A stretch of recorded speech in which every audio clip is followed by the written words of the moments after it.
why make music. Today's topic is the healing power of music. My name is ThinkTimm, and I'm your host. I am an independent musician / producer.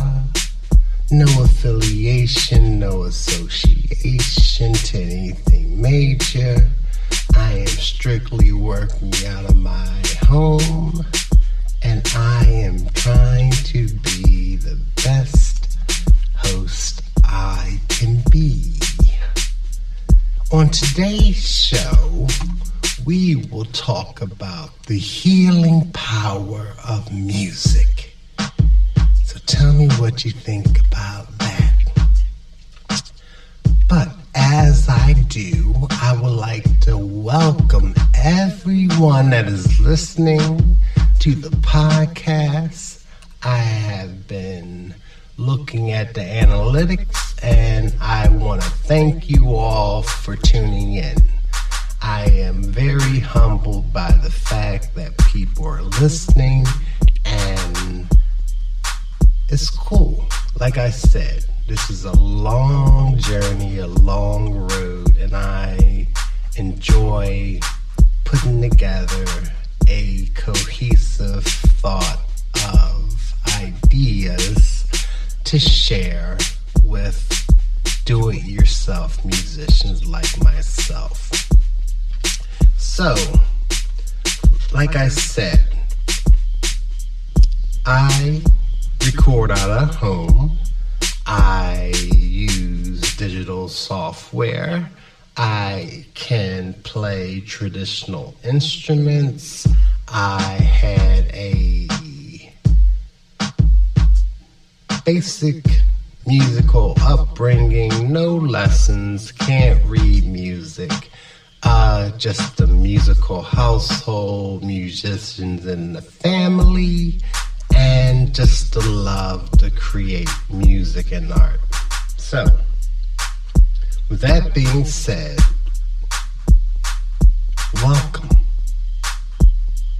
The question, the title, Why Make Music, is something that I said before, but if this is your first time listening, I just want to let you know that if ever you meet a musician or any type of artist, I think the most inquisitive question you can ask them is, why make music? The reason why I say that is because that question is a prompt to basically open up the person to the fact that you're curious about their creative process, and you want to know what causes them to do what they do. Where do the ideas come from? Do you get ideas from television, life, reading, conversation with friends, social media posts, memories, dreams of the future?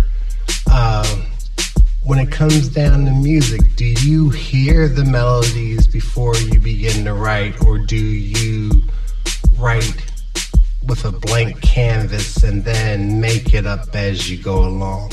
These are things that musicians like to talk about because most of the time it seems like we're kind of on automatic, like autopilot basically, that we do these things.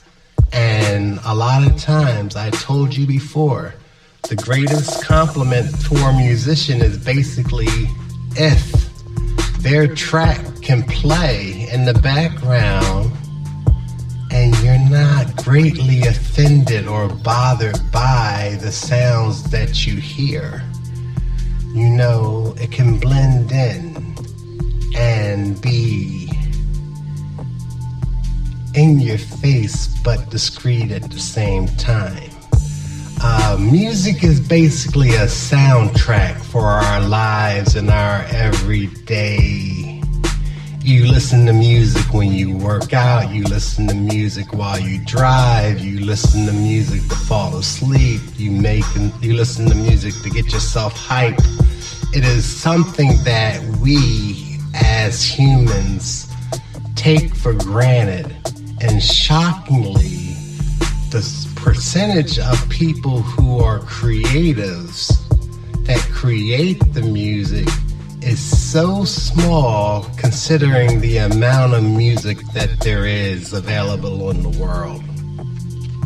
So, before we get into our main topic of the healing power of music, I would like to talk to you folks. Now, everybody can get in on this conversation and you let me know how you feel about this. But lately, because of the almighty algorithm, so when I say that, I'm making reference to those who are familiar with the internet, and there is a thing that basically ties in the synergy of your entire internet search history, your browsing, your likes, your loves, the things that you are concerned with, that basically allows advertisers to be aware of what you're generally interested in. Where I'm going with this is that now, as a creative, as a producer, as a person who is currently independently putting out his own music, I get a lot of marketing and help build your audience type mail, spam, inquiries about how are you distributing your music and how can we help you grow your audience.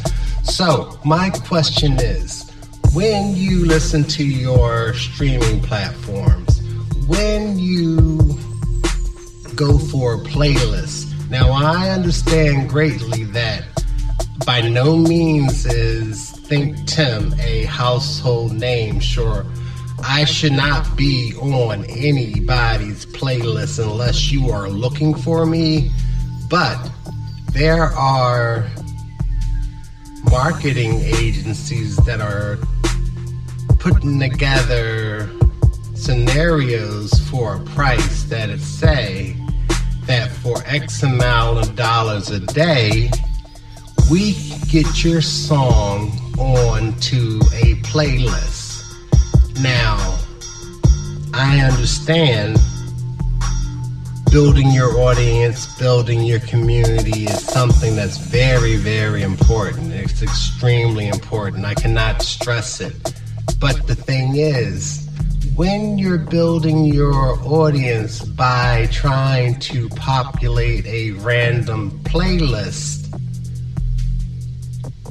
is that really helping you, or is it necessarily helping the said company that you're paying X amount of dollar to put your or submit? I'm not even really sure how it goes. I've watched a few videos, I've read some information, and I am kind of on the fence with it, because I believe, like with any product that you create, that eventually the product will then become the major situation where you have to basically think about all of the other companies and businesses that are going to profit off of what you're doing. So, with that in mind, I am saying to you that, okay, so we have, say, a company that for X amount of dollar will try to help you reach a larger audience. Now, they're not taking your entire catalog. They're charging you a fee per song to put your track on a playlist that they cannot necessarily guarantee that you will get played, but you will be placed in a grouping with music that is similar to your own, which could be a good thing. But from what I'm learning and what I'm understanding, the amount of money that an artist gets from streaming is very, very low. So, say for example, you spend $5 a song a day to have your song playlisted. Are you making back that $5 from that song being played in streaming revenue to quote unquote reach this new audience? Now, I do understand that if you have, I guess, other stakes in the fire, I guess is the best way to say. If you are a live performer and you have an audience, if you are out there also marketing yourself in some type of way that in conjunction with what you're doing for your online presence is also being compensated by real life, maybe it wouldn't be a bad scenario. But if you are working independently and you are just trying to naturally grow your audience online, I don't know if a person, a group, a musical independent entity is necessarily making the revenue to pay into these get you put on a playlist type thing. So, long story short, I just wanted to share my little input on the it just seems as though there are businesses set to always be in the pocket of the creative person, promising that there will be some type of quicker gratification or quicker satisfaction or something quicker than the natural way that people take a liking or people come across one's material. All right, so enough of the quote-unquote politics. Let's get into this situation of my main idea.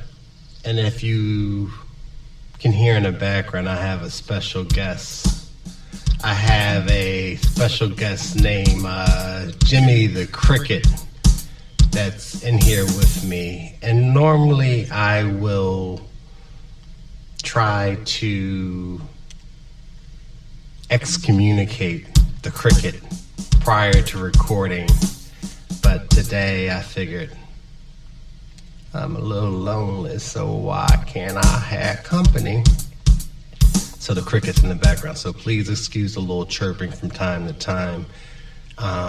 There it is, if you can hear it, if I don't filter it out. But anywho, let's get into the main situation, and let's talk about the main focus of the episode, which is exploring the calming and restorative effects of music and how it has on our well-being, our mental well-being.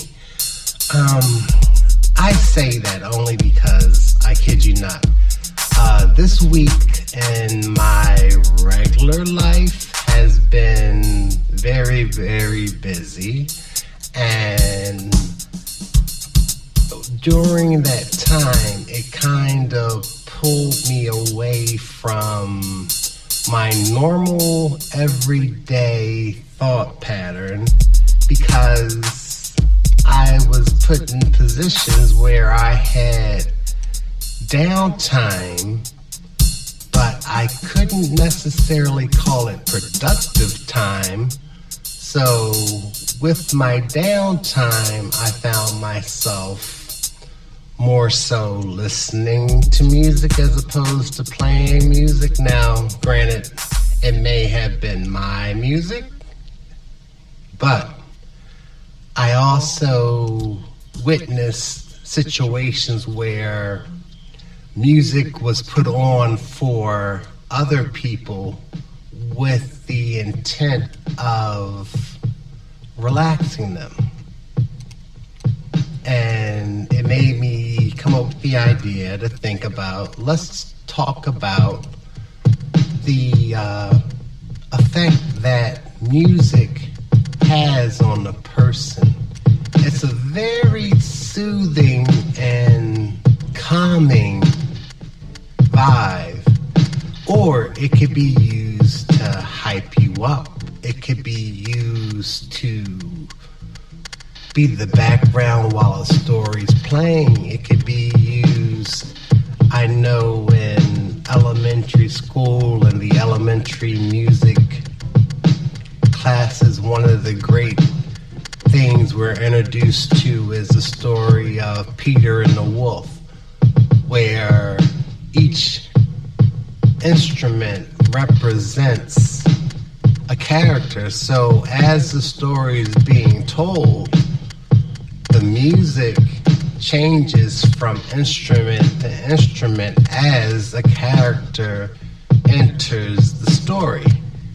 That conditions you to basically follow along, and subconsciously you are relating the sound, the tone, the timbre of that said instrument with the character. So if I'm not mistaken, I'm not sure exactly what instrument represented what, but I'm sure Peter was more of a light, airy, probably like a flute scenario, and I'm sure the wolf was a more deeper, bellowing, more menacing type of maybe brass or rhythm type instrument, just to get the heavy effect of the weight of the situation when he entered the scenes. Now, we are, as humans, are basically conditioned without even being aware that this is how we're taking in the music around us. If you think about a lot of times the powers that be when in explaining the behavior of people, of a mass of people, you realize a lot of times they talk about the population like we're somewhat mindless, and we are heavily under the influence of the things that surround us, and we can't necessarily make decisions on our own, but we're greatly influenced by video games, by the sound of music, by the context of music, by the violence in the media, the television, the movie screen, so forth and so on. Never is it that we're influenced by the violence in real life and the things going on around us or the mental stress that you might be under in your day to day, and we are ill prepared to deal with it. But that's not my lane, so I'm not going to go into that.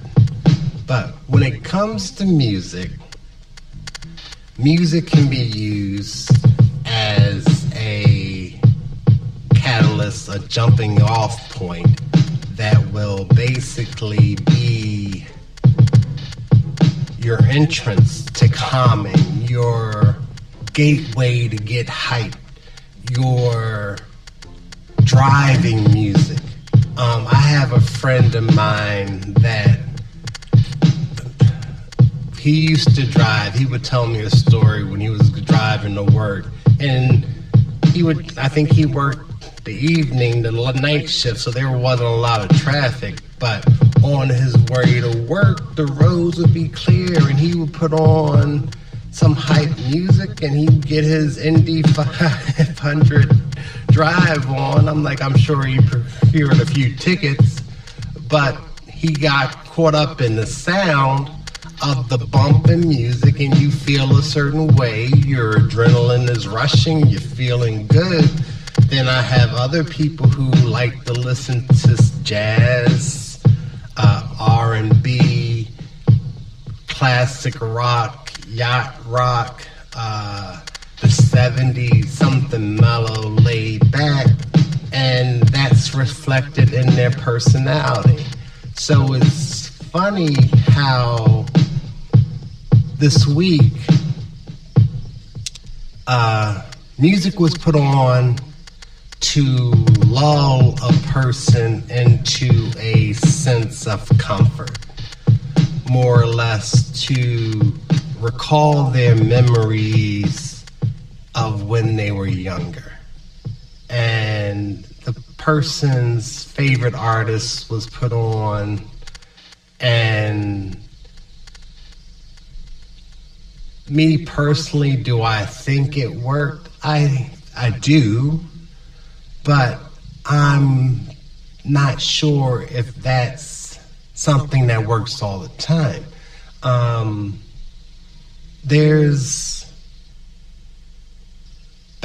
don't know if it's used as much today as it was when I was a little younger, because there were more movies like this, and there were more cartoons that kind of just had a wide range itself. And there was a Bugs Bunny episode where Bugs Bunny had to calm down this big gorilla. And it's like it was saying that basically music calms the savage beast.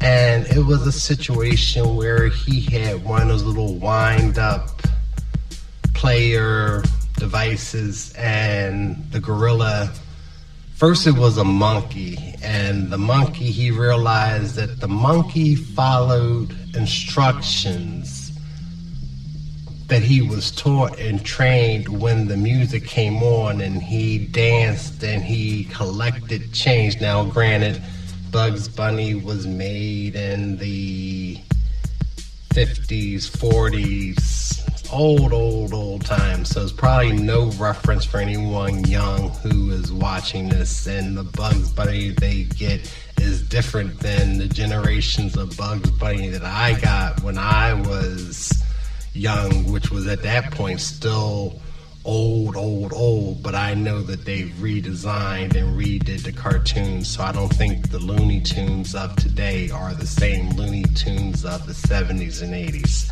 But that little monkey somehow came in connection with a gorilla, and Bugs Bunny tried the same technique on the gorilla, and the gorilla basically started shaking down people and climbing up buildings and shaking people out the window and shaking the change out their pockets or whatever.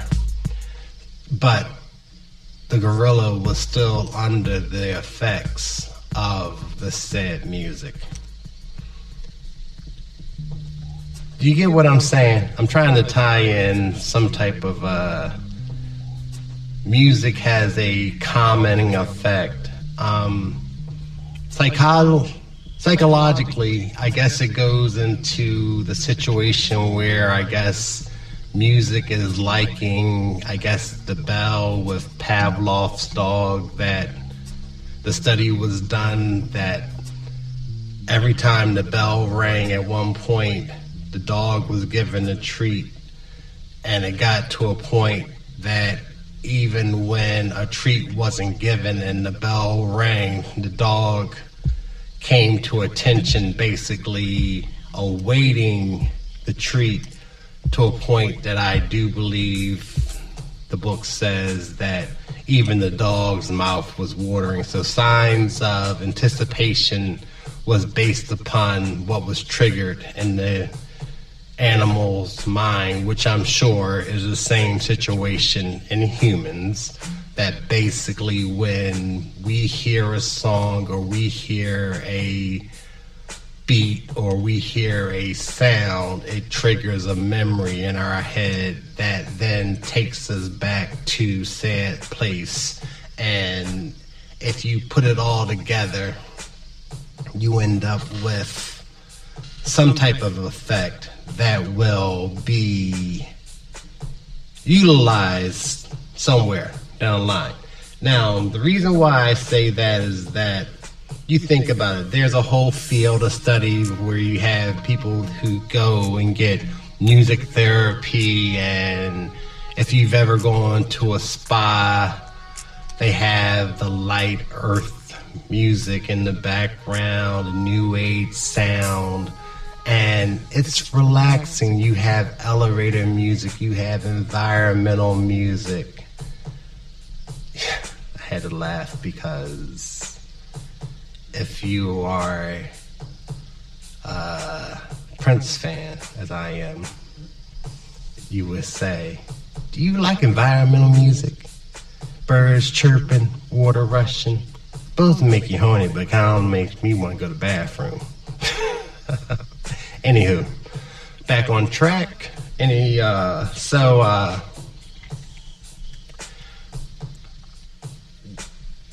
How does it work?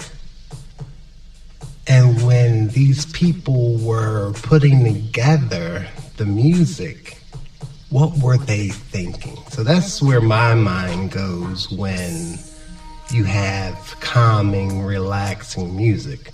So like say right now, in the background of this podcast, this track that's playing, it's drums and it's a few string arrangements over top of it. Now this is lifted from another track, from one of my tracks, but there's more to this than the 3 tracks that are playing. But the 3 tracks that are playing are very calm. It's very soothing, at least to me, because I like the percussion sounds that are playing. I like the chords that are playing. There are studies that say that there is a sweet spot with the music frequency that hits your subconscious that lulls you into a peaceful place. I've looked into it, I read into it. I do not attempt to utilize it because, like I said, I am not a professional musician, and I try not to get super deep in all the technological or all the theory-based paths you can go down. Now, don't get me wrong. Have I played around with it and tweaked frequencies and so forth and so on, and put certain things at certain frequencies to see how it goes? It does, but I just could not see doing that for all the music that I create, because creating music to me is not necessarily a planned destination. It's not necessarily something that I can say, oh, this is what I plan to do and this is where I plan to go. So this whole entire project right here is going to be overlaid with very relaxing, earthy strings and whatnot. So truthfully, I'm sure that if you were to hear this song in its whole, these parts are not necessarily super prominent all the time, given such the mellow feeling that it has right now. As this other track kicks in with a little bit more of a kick drum, a little bit more up-tempo type situation going on. But how do you feel when you listen to music? When you put music on, what are you looking for? What do you find to be the reason that you're playing music? Do you put the music on because you like music? Because I know for a fact that I've said it before and I'll continue to say it, is that I know that listening to instrumentals all the time is not necessarily everyone's cup of tea. People tend to write off the instrumental part of music as though it's very interchangeable, hence the popularity of remixing a song, where some of the better albums I've heard have had very good remixes done where all the original music has been stripped away and there's another track, another more popular, more upbeat, a more popular whatever's going on. So like, say if you took a song by the Beatles or by any artists in the past and all of a sudden you repopulate the instrumental track with something that is ultra current, and if you get the right mix, the right blend, it sounds good, and it can mean a whole new world for a person who likes the old song and likes the new song. So it's a strong connection that we have to music. You take, for example, I want to take an old-timey song and a new song and think about just the delirium that goes into, I guess, almost the naivete of the lyrics of a song like back in the day, the Gene Kelly Singing in the Rain and the visual that goes along with it. So here you have a older black and white, maybe early Technicolor visual of a dude singing and dancing on a curbside with an umbrella, and I'm singing, you know the song, I'm not going to sing it, but that meant something, and it captured a feeling that rain is gloomy, a dark day, a dark night. The light pole, I do believe, was illuminated, so therefore I'm assuming it was nighttime. And it's taken from a movie, so I can't really tell you what movie it was. And the movie might have been called Singing in the Rain. But when putting that together, what were the writers, producer in that day and time going for? What was the intent? I asked that because my second example is a song that, if you listen to modern music in this year, 2024, there's a song by Kendrick Lamar, Not Like Us. It was part of a big bubbling scenario of back and forth of a rap beef with Drake. Now, the energy of that song tends to pull you in immediately and it stirs up feelings, emotions, memories of something that was a speck in time for a hot second. And it's a very verbal song that paints a picture.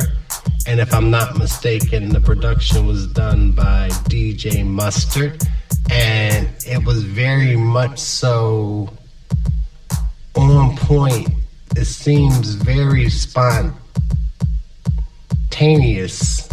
when you think about the progression, the creation of the track. Now, don't get me wrong, people take as long or as short an amount of time as they want when they're producing something, so I don't know how long it took. But the song has a staying power that has basically engraved itself into our consciousness because of the timing that it came out. And when I talk about the healing power of music, it became bigger than the beef that created the song.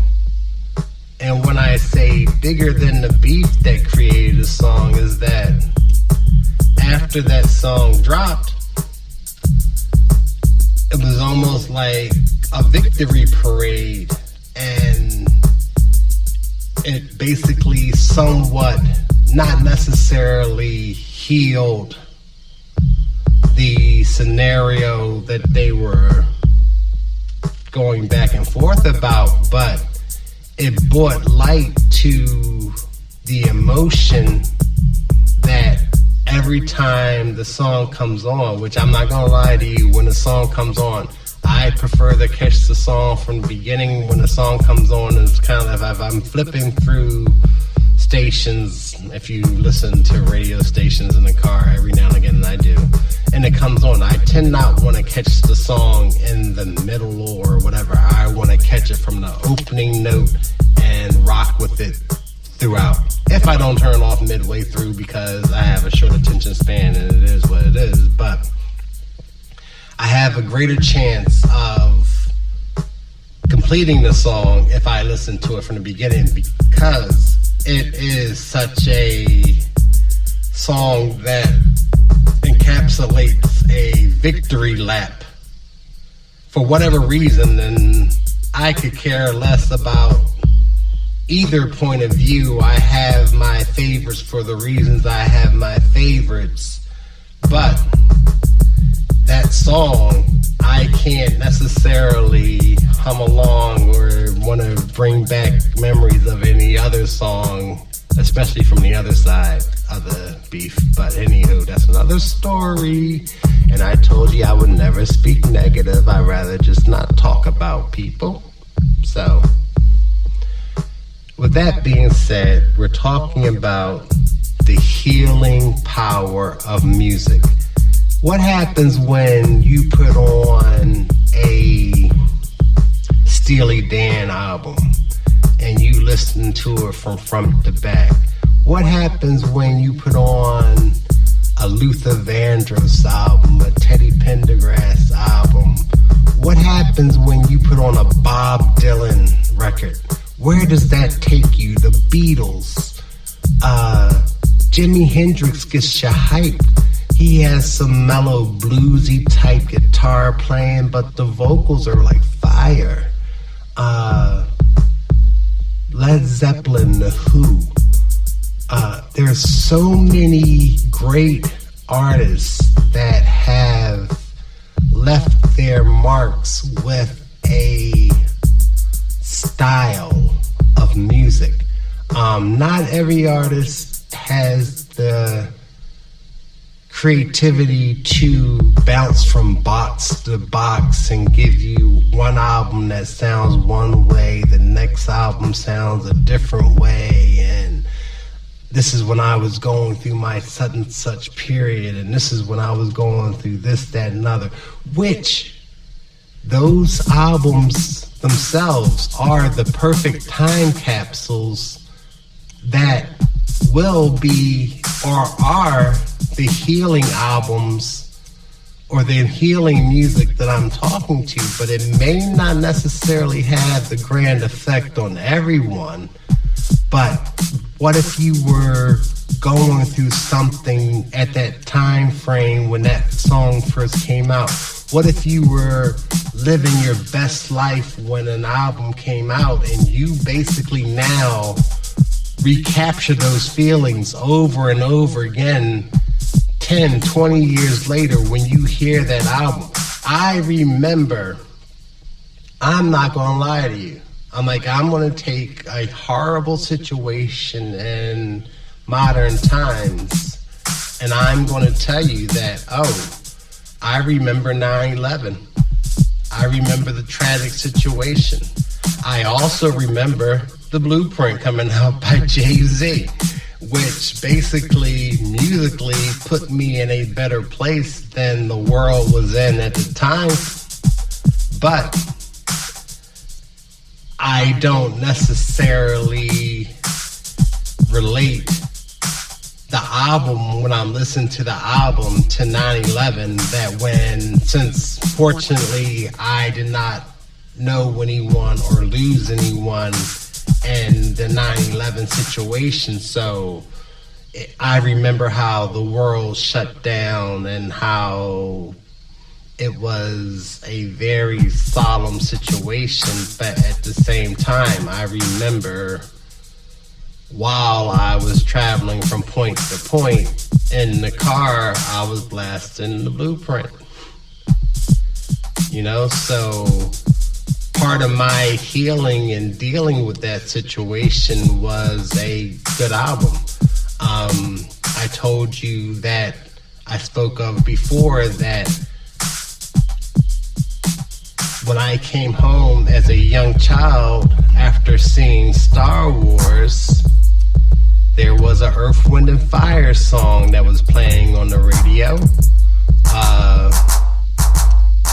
This is the Way of the World or something like that. I think that the title is. But every time that song comes on, I think of Star Wars, but I don't watch Star Wars and think of Earth, Wind & Fire. You understand what I'm saying? So everything is relative when it comes to the way we as humans process our memories and how certain things help you get better and help you get past certain things in life. Music has the power to heal, to stimulate your brain, to take you to another place and give you solid memories that will last, that will motivate you, that will calm you, that will put you in a special place that not many things do. I'm like, what other thing? You don't walk around looking at pieces of artwork. You don't walk around necessarily. You can do it with books, I guess, but music is something that you can do other things while indulging in music. Music has such a subconscious property to it that it allows itself to live within you. So remember, when you meet a musician, ask them why make music. Why make music? Of all the things you could do in the world, you can make music.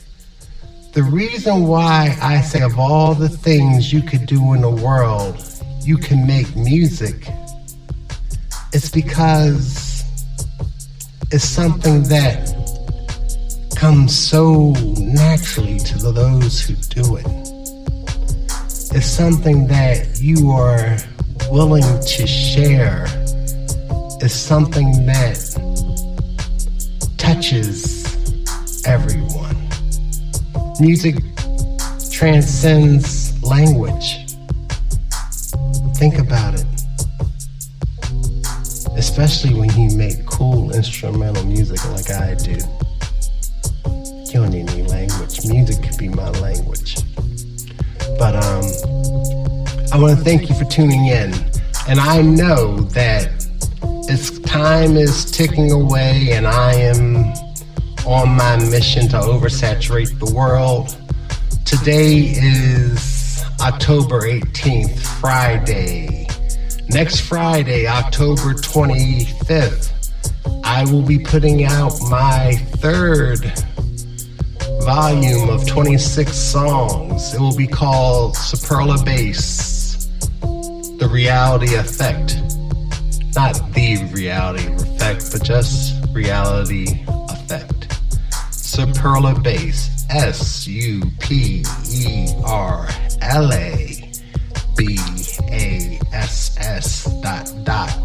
reality effect with an A.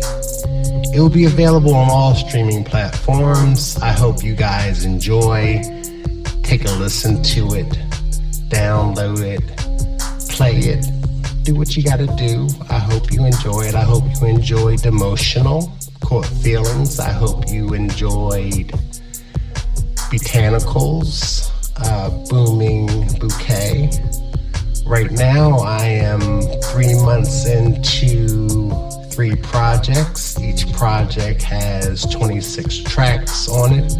So I am at a cool 78 tracks released.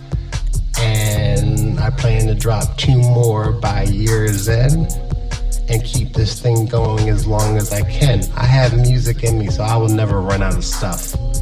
But remember, tune into the podcast, Why Make Music?